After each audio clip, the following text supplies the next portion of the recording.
She hadn't meant to stop the room, but the silence that followed her words hit harder than she expected.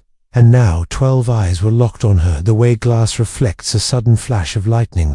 The conference room had been filled with noise just seconds earlier, the tapping of expensive pens on notebooks, the soft clinking of coffee cups, the usual dull hum of forced business laughter that echoed too loud in a space too clean to ever feel human. But now nothing moved. The man sitting at the head of the table, the one with salt and pepper hair slicked back like some aging Hollywood villain, the one whose watch cost more than her annual rent, leaned back in his leather chair with the kind of smirk that belonged to men who always thought they were smarter than the room. He tapped 2 fingers against his chin, slowly, then raised a single brow at her, as if she were a new intern who had dared to speak without permission. "You speak 9 languages," he repeated the way someone might repeat the word hallucination, not quite believing it was real, not yet processing that she wasn't smiling, not bluffing, not backing down. The others looked between her and him, unsure whether to laugh or stay neutral, caught in that corporate limbo, where every reaction could be a career-ending misstep.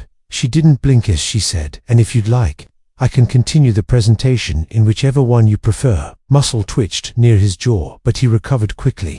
The same way all polished men do when they feel control slipping through their fingers. "Impressive," he muttered, though his voice dripped with irony, not admiration, and yet she could see it in his eyes. Something had cracked. They weren't ready for her, not really, not her sharp eyes, not her quiet confidence, not her file folder of receipts, truths, scars, and secrets she had tucked away, waiting for the exact moment someone tried to make her small. Lou could hear the air hum between them. Then the woman at the far end of the table coughed nervously, broke the tension, asked something about data projections, trying to pretend the moment hadn't just happened. But the mood had shifted like a storm had entered the building, and they didn't know whether to board up the windows or step outside and face Ith. Forced a laugh, tried to shake it off, said, "Let's continue," but his voice was thinner now, hollow at the edges, like a cracked glass trying to hold water. She continued her report unfazed, switching to French when the slide changed to European markets, then to Mandarin when discussing their China expansion, and then, almost as an afterthought, she used fluent German to quote a direct line from their leaked competitor document that had mysteriously surfaced in her inbox the night before that got his attention, all of it delivered in a tone as smooth as glass, as cutting as ice. No one interrupted her again by the time she finished the pitch. Everyone was clapping, or at least pretending to, and the man at the head of the table was doing that tight-lipped smile, the one people wear when they know they've just lost something, but aren't sure what exactly. She nodded politely, gathered her papers, and left the room without waiting for approval or feedback or validation outside. Her hands were trembling, but she didn't let them show. Not yet. She passed the glass elevator, caught a glimpse of herself in the reflection, poised back, straight eyes like fire. She hadn't planned to speak all 9 languages today, but something in his tone had pushed her, something deep and old and heavy. The way he laughed when she introduced herself, like her resume was a joke, like her presence in that room was a glitch in their system. But she wasn't a glitch, she was the system they didn't see coming. She walked past the receptionists, who whispered her name like it was new to them, like they were seeing her for the first time. They weren't wrong even. She wasn't sure who she was becoming, yet she pressed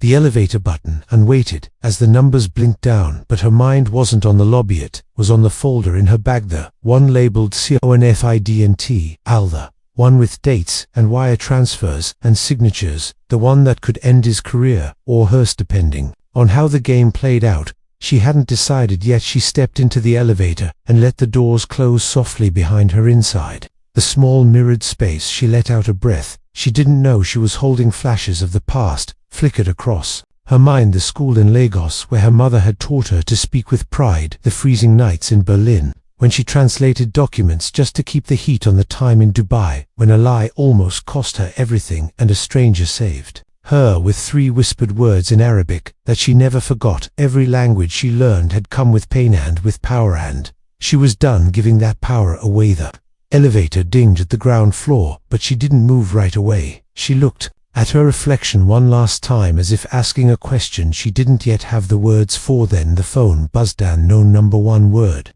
message. Everyone. She froze. The noise around her dulled, the chatter, the heels, the city traffic outside of it went quiet in her ears. She looked around slowly, her pulse pounding in her throat. Who sent it? What Did they know how much time did she have her? First instinct was denial. Maybe it was a prank. Maybe it wasn't about her. But no, she knew better, because she had sent that exact message to someone once right before their life fell apart. She stepped off the elevator with calm she didn't feel and headed straight for the building exit. As she crossed the street, she dialed a number from memory, not stored, not written down. A deep voice answered instantly.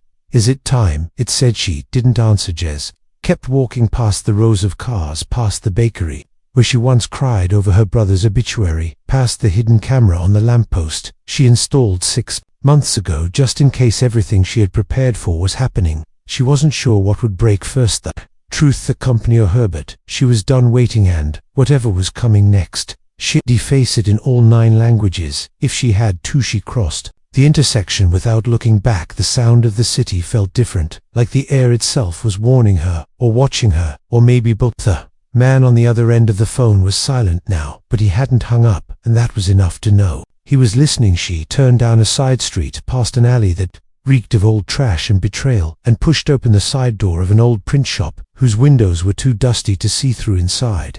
It smelled of ink, metal, and secrets. The bell above the door didn't ring, and that was by design. She stepped behind the counter and into the back without speaking. The old man sitting at the desk didn't look up, just lit a cigarette and nodded once, like he'd been waiting for her all morning. "Knows," she said into the phone, "but not everything, not yet."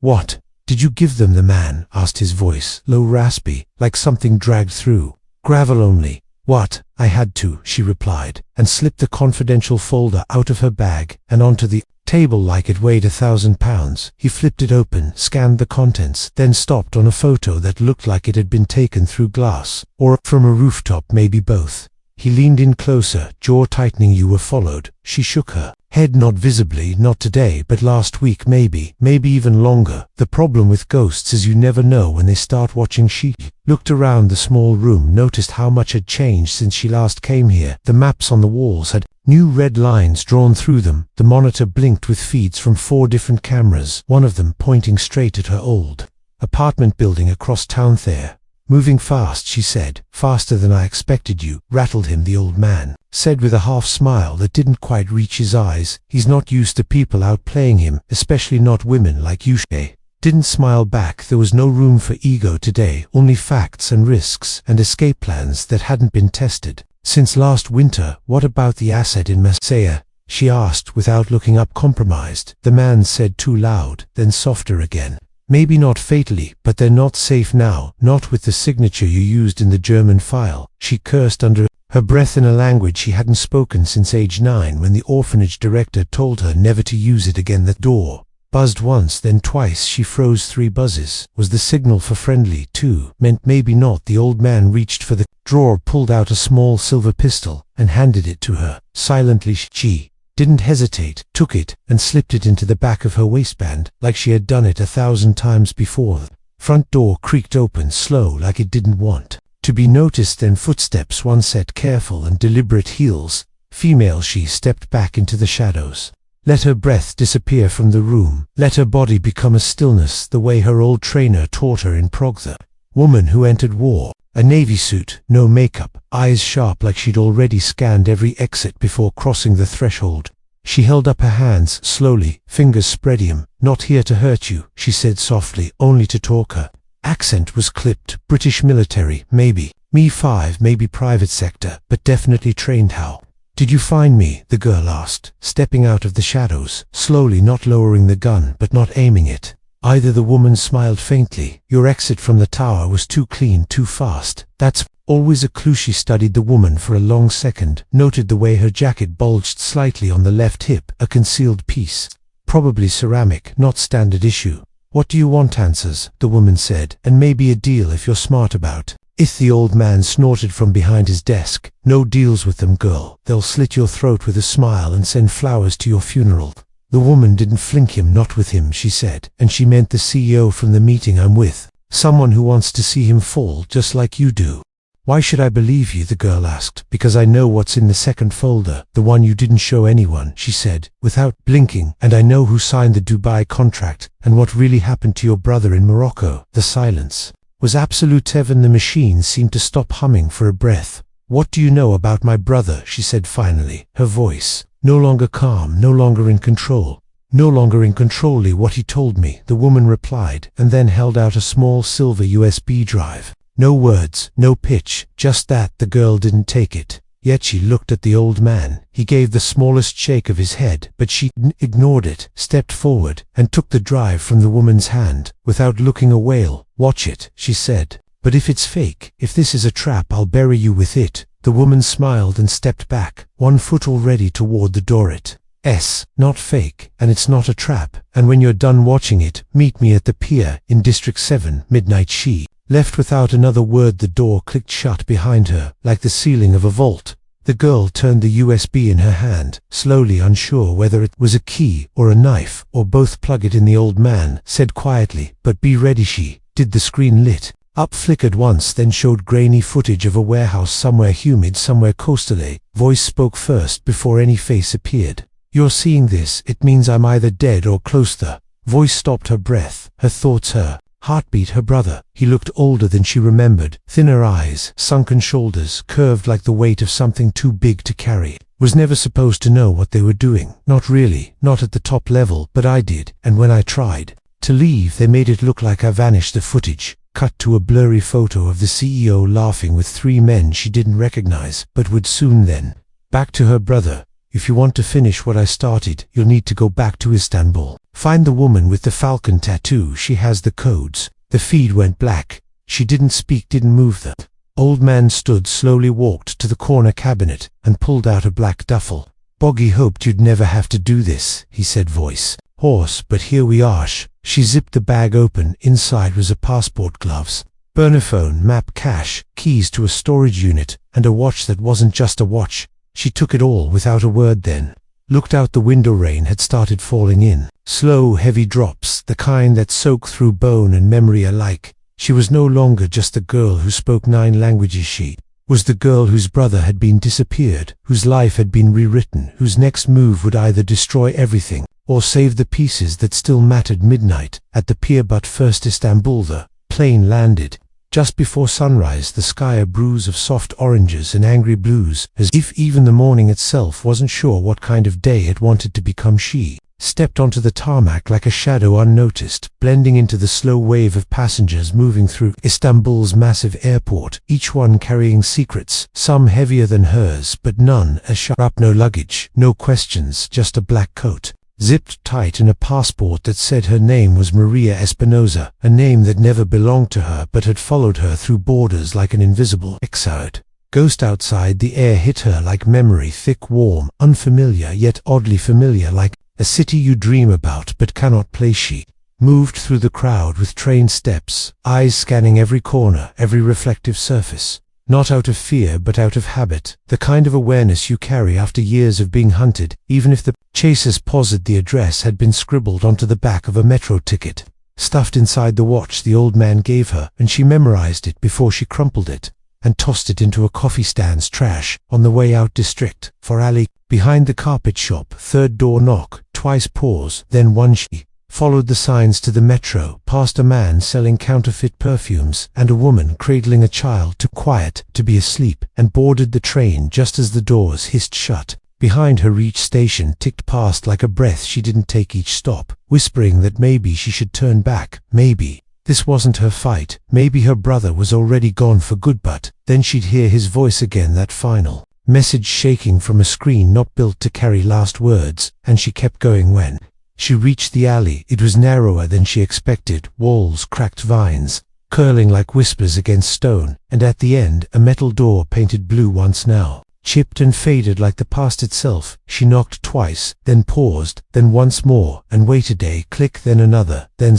Della. Door opened, a sliver, single eye stared out at her. Then the door opened fully. The woman standing there was older than she expected, skin weathered like leather, eyes darker than night and sharp like broken glass, hair pulled into a silver braid that fell down one shoulder with effortless strength. She wore a faded red robe and sandals, and nothing else visible except for the ink on her neck that curled upward from her collarbone like a talon falcon frozen mid-flight.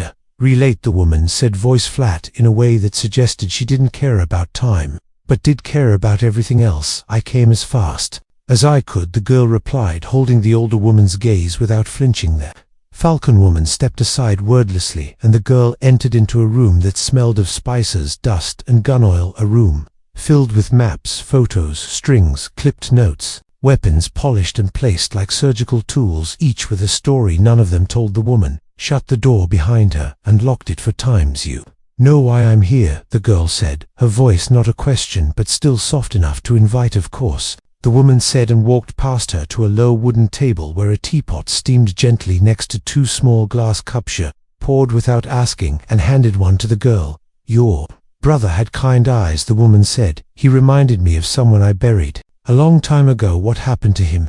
The woman looked at her for a long moment, then sat down cross-legged and gestured for the girl to do the same. He trusted the wrong person, the woman said softly. He thought he could fix something that was never broken, just corrupted. The girl sipped a tea, tasted cinnamon, cardamom, and something bitter underneath. He said you had codes. She said codes that could expose everything. I have something better, the woman replied. She reached beneath the table, pulled out a small metal case, unlocked it with a key that hung around her ankle, and opened it slowly like it might bite. Inside was a chip no larger than a coin, glowing faintly blue like a heartbeat buried under frost. This holds the original protocol, the woman said. The first algorithm your CEO stole from his partner 15 years ago, the one that made him rich, the one he silenced people over. Why hasn't it been released? Because once it's out there, the world changes, the woman said, eyes narrowing. Once this leaves my hand, I don't control what happens next. Do, the girl said, and her voice cracked slightly, not from fear but from weight, from the sudden realization that she wasn't here to deliver justice. She was here to finish something. Her brother died. Fourth woman stared at her, as if searching for weakness, and found none. She handed her the chip, then something else. A folded piece of paper with a name, an address, and a time. This man will help you upload it securely. He's clean, but watched. Don't stay more than 7 minutes. What's the catch? Yes, my son, the woman said, and he doesn't know what I do. If they find out he helped you, he dies then. I won't let them find out, the girl said, without blinking. Good. The woman stood again and moved to the window, peeking through the curtain without touching it. You have until sundown, the girl nodded, stood, tucked the chip into a pouch sewn inside her boot, and left through the back door without another word. The sun was higher now, the city louder, cars honking, merchants shouting, a rhythm of chaos that somehow made her feel more invisible. She reached the address in 20 minutes, past a shop selling copper lanterns and a bakery that smelled like warmth, and then found the door, a plain brown entrance with peeling paint and no sign. She knocked once. The man who opened the door was in his 30s, clean-cut, in a loose white shirt, sleeves rolled up, glasses slipping down his nose. Hour early, he said, and stepped aside. I'm cautious, she replied, stepping in. He led her through a small book-filled hallway into a room filled with machines, worry servers humming, and screens flashing code in rapid bursts. Sigh, don't ask questions, he said, just give me what needs to be done. She handed him the chip. He examined it, whistled low, then got to work typing fast lines, scrolling across the screen like rain down glass. This is next gen, he muttered. It's built to bypass encryption and self-replicate across closed networks. She didn't reply, just watched the screen, her hands clenched behind her back. 3 minutes in, he frowned. What? There's a beacon, he said. It's broadcasting a signal to a satellite. You've been traced. Her blood turned cold. Can you stop it? Maybe, he said, but not here, not in time. She pulled out the burner phone, called the old man. Recoming, she said. I need an exit. Go north, he replied. Alley behind the museum. Blue van. Plates are false. 30 seconds. She grabbed the chip, ripped it from the port, ignored the man's protest, and ran out the back door, down the stairs, across a courtyard filled with pigeons scattering like alarm bells, and into the alley just as the van door swung open. She jumped in the door, slammed shut, and they peeled off. Tires screeching, smoke curling behind them like a trail of fire. Inside, the driver was a woman she didn't recognize, young, sharp, and silent, but clearly true. The girl looked at her, then out the window, then down at the chip still warm in her palm. No, I'm alive now, she said softly. They've always known, the driver replied, but now they're afraid. Where do we go next? The girl leaned back, eyes closed, mind racing, heart steady. We go where the truth hurts the most. Home. The van stopped just after dawn on the outskirts of a place she once called home, a place where the streets remembered her name even if the people tried to forget. She stepped out slowly, her boots touching red dirt that felt warmer than she expected, like it was alive with the memories. She buried here years ago. The air smelled of smoke and sugarcane and something else older, something that clung to grief and time like rust. To iron this was the town where her mother died in silence and her brother disappeared in shadows, and she had left with nothing but rage and a second-hand suitcase that carried more pain than clothes now. She had returned not as the girl who fled, but as the woman carrying a weapon no one could see, but everyone would feel. The driver stayed behind, in the van, engine running, eyes watching the horizon for movement, like she knew the past could chase tooth. The girl walked the winding road past houses too quiet and walls too thin, and a dog sleeping under a mango tree who didn't wake when she passed at the edge of the town. Was the house. It hadn't changed much except for the window that was now boarded up and the gate that hung sideways on one hinge. Like a broken promise, she opened the gate. Slowly it creaked like it remembered her, and stepped into the yard where weeds had grown wild, and the old swing her brother made still moved with the wind, though no one sat in it inside. The house was dust and silence, the kind that felt thick like fog made of memory. She stepped over broken tiles and faded newspapers, and stopped at the hallway where the photo still hung crooked and untouched. There was her mother holding her baby brother wrapped in a yellow blanket, one she remembered losing during the storm. There was her at age 10, smiling without knowing it. Would be the last photo taken before everything fell apart. There was one missing, a square of empty wall where her father's photo once lived before he burned it himself. The night he left without a word, she moved to the back of the house, the room that used to be hers, now filled with old furniture and boxes covered in sheetsish. Found the old wooden chest under the bed, opened it, and pulled out a tin box with a lock that never worked, and inside a letter addressed to her in her brother's handwriting, and a small photograph of him standing next to a man she didn't recognize with a date written on the back. Date was a week before he vanished. She unfolded the letter, hands shaking, eyes scanning words written in haste and fear. If you find this, it means they came for me. He wrote, I don't know how long I have, but I need you to listen to me. A man in the photo, his name is Elias. He worked for them, but he's not like them. He gave me the name of someone in the government, someone who knew what the CEO was planning, but I never got to her. Her name is Aria Mamain. She lives in Cape Town now. She disappeared 2 years ago after testifying in a private hearing that never made it to public record. Find her. She's the last thread. She read the letter twice, then tucked it into her coat and turned toward the front of the house where the light had started shifting. She heard the crunch of gravel before she saw them, 3 men in black, moving down the road in no hurry, but with the kind of walk that said they wouldn't stop. She moved fast back through the house, out the side door, past the water tank, and into the trees, where the shadows were thicker and her memories sharper. She knew every turn, every root, every branch that had once scratched her legs as she ran barefoot through these paths. But this time she wasn't a child, and this time she was the one being hunted. She ducked under an old fence, crawled through a drainage tunnel, and came out near the abandoned school where she once stole chalk to draw on walls no one would ever see. She tapped the emergency contact on her burner phone. Once a voice answered immediately. Extraction. She gave her location, and the voice confirmed to minutes. She kept moving, heart steady, breath quiet, eyes scanning for shapes that didn't belong. Then a sound behind her, a whisper of cloth, a footfall. Too careful. She spun, pulled the small blade from her boot, and saw him, one of the men, tall, lean, eyes cold like river stones, and mouth twisted like he enjoyed the chase. He lunged. She moved, sidestepped, quick cut across his thigh, and darted backward as he stumbled. Then the others appeared from the trees like smoke, like shadows, and she knew she couldn't outrun them this time. Not alone. Then headlights through the brush, and the roar of an engine as the van crashed through the undergrowth like a beast. Unchained, the driver leaned out the window, eyes wild with focus, and shouted. Now she ran, jumped into the open door, just as bullets cracked the air around her like lightning. With no storm, the van peeled away, dirt spraying, trees blurring behind them. She looked down, saw blood on her hand, but it wasn't hers. They didn't speak until they were 20 kilometers away on a road too old to be watched. The driver finally said, they knew you were coming here. They always knew. She whispered, what now? She pulled out the photo, stared at the man next to her brother, and the address on the back scrawled in ink smudged by time. We find Elias, she said. Then we find Aria. Then we finish this. The Driver nodded, but said nothing, just pressed harder on the gas, as the road opened before them like a path carved by destiny and grief behind them. The town disappeared into dust and memory. Ahead of them the truth waited with its teeth bared.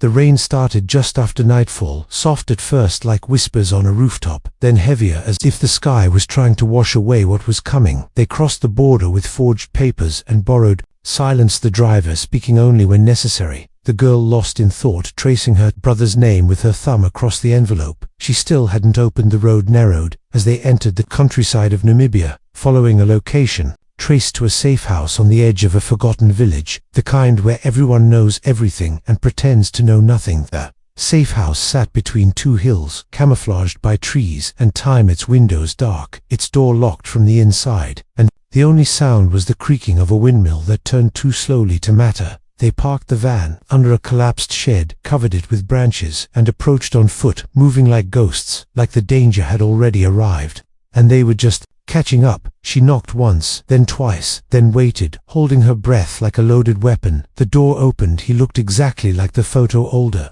maybe his beard fuller, but his eyes were the same, sharp and tired, and too alert for someone who lived in hiding. Elias, she said, and he nodded slowly, stepped aside, and closed the door behind them. Inside the house was clean but sparse maps, pinned to walls, cables running under the floorboards, screens flickering with encrypted feeds, and a generator humming in the back room. You look like him, Elias said, without turning his voice low, his hands steady as he poured 2 cups of tea from a kettle that looked like it hadn't been used in years. He told me about you. She didn't sit yet, didn't drink, just stared at him, trying to decide if trust was possible here, or if this would be another page in the long book of betrayal.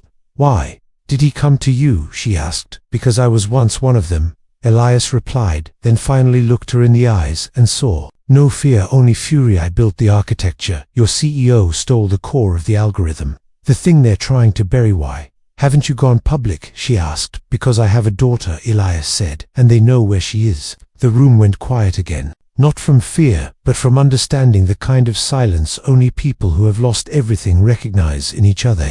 He walked to a locked cabinet, typed a code, and pulled out a black drive sealed in a transparent shell. This is the original, he said, signed and time-stamped with metadata. Your brother made me keep it, in case he didn't make it. She didn't make it. She took it slowly, like it might shatter. What's on it? She asked. Proof that the company used the algorithm to monitor global communications without consent, then sold the access to private militaries. Elias said their profits came from war, not tech, from betrayal, not innovation. She stared at the drive, then looked up and asked the question she'd been carrying for days. Did you betray him? He blinked like she slapped him, then said nothing for a long time. No, I didn't betray him, he said quietly, but I didn't save him either. Before she could respond, the power cut, the lights blinked out, the monitors shut down, and the generator stopped humming. Then came the sound of boots on gravel outside. She grabbed the drive, tucked it into her coat, and motioned to the driver, who had already drawn her weapon, and moved toward the back door. There's a tunnel, Elias whispered, under the floor leads to the ravine 200 meters north. You have one shot. She didn't thank him, just dropped to the floor, yanked open the hatch and crawled down into the dark, the driver behind her silent and ready. The tunnel was tight, damp, the air stale with age, and the walls etched with marks from someone who had used it before, maybe in fear, maybe in hope. They crawled fast, each sound above like thunder in their chests, and when they finally emerged into the ravine, they didn't stop to breathe, just ran. Behind them came shouts, then gunfire, then silence. They didn't look back. They reached the second vehicle. A rusted jeep buried in brush, started it with a key hidden under a loose stone, and drove south without headlights. Once they were far enough, the girl finally pulled out the drive and stared at it. If this goes out, they won't just come for me, she said. They'll come for anyone who ever stood beside him. Then let them come, the driver said, and hit the gas. But something still pulled at the back of her mind, something she couldn't place until she opened the envelope her brother left behind. Inside was a second photo. This time it was Elias shaking hands with the CEO, the same CEO he claimed to be hiding from, the same man who ruined everything. And behind them in the background was someone else, the driver. Her breath caught like it had been punched from her chest. She turned, eyes burning, and demanded, "Who are you really?" The driver didn't answer at first, just kept driving, her jaw tight, her hands steady. Then she pulled over slowly, cut the engine, and looked at her with eyes to calm. "I never lied," she said. "I just never told you the whole truth." "You were working with him," the girl said, her voice cracking, her hand already reaching for the knife at her belt. "Not with him," the driver said. "With your brother." He knew the only way to get the truth out was to make them think it was destroyed, and I was the one who could get close to both sides without being seen. "Then why lie?" she asked, voice trembling. "Because you needed to believe. I was just the driver, the tool, not the player, the shadow, not the spark." The girl stared at her, unsure whether to cry or strike or run. "You used Menno," the driver said. "I protected you every second I could. And now we have what we need, but they're closer than you think, and we're out of time. You need to make a choice." "What choice?" she whispered. "To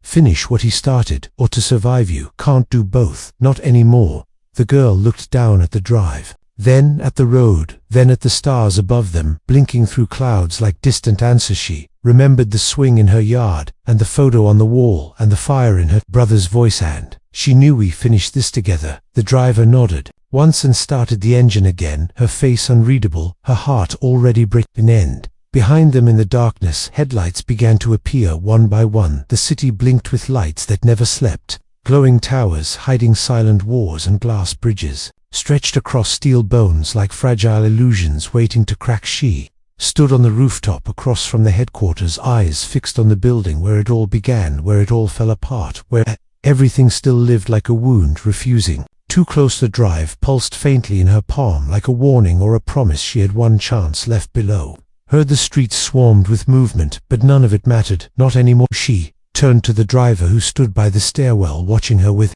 the calm of someone who had accepted every consequence long before this night. "You know what happens if we fail," the girl said, her voice soft but clear. "We won't," the driver replied, "because this isn't about revenge anymore. It's about release." Plan was simple in theory, dangerous in every breath. The CEO would be holding his annual private gala, a gathering of men who made their fortunes off silence, dressed in tuxedos, sipping wine paid for by secrets buried in deserts and cities alike. Those secrets would come back, screaming. The girl moved quickly, slipping through the side entrance of the gala, in a server uniform that fit just well enough to pass unnoticed. She carried a tray of glasses filled with amber liquid, and beneath the tray a transmitter rigged to upload the drive's contents to every major news outlet simultaneously once activated. She made her way through the marble lobby, past velvet ropes and security guards with smiles and dead eyes, until she reached the elevator that required a fingerprint and a code. The driver had taken care of that part hours ago. Up the